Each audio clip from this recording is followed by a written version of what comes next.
आदरणीय पंतप्रधान नरेंद्रभाई मोदी आणि मुख्यमंत्री देवेंद्रजी फडणवीस यांनी जे आपल्याला आव्हान केले आहे की आपण पेट्रोल डिझेलचा वापर कमी करावा,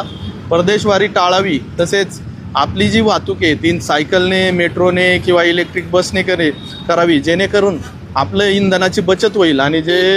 संपूर्ण जगापुढे जे युद्धजन्य परिस्थितीमुळे संकट निर्माण झालेले आहे, काही देशांमध्ये लॉकडाऊनची परिस्थिती आलेली आहे, तर आपल्या देशाची अर्थव्यवस्था बळकट राहावी यासाठी त्यांच्या आव्हानाला सकारात्मक प्रतिसाद म्हणून जे आम्ही आठवड्यातून एकदा सायकलवर कामकाज करण्याचा निर्णय घेतला आहे आणि सर्व नगरसेवकांनी, नगर सदस्यांनी, सरकारी अधिकाऱ्यांनी त्याला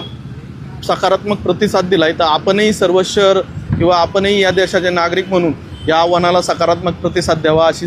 आदरणीय पंतप्रधान नरेंद्रभाई मोदी आणि मुख्यमंत्री देवेंद्रजी फडणवीस यांनी जे आपल्याला आव्हान केले आहे की आपण पेट्रोल डिझेलचा वापर कमी करावा, परदेशवारी टाळावी, तसेच आपली जी वाहतूक आहे ती सायकलने, मेट्रोने किंवा इलेक्ट्रिक बसने करावी, जेणेकरून आपलं इंधनाची बचत होईल आणि जे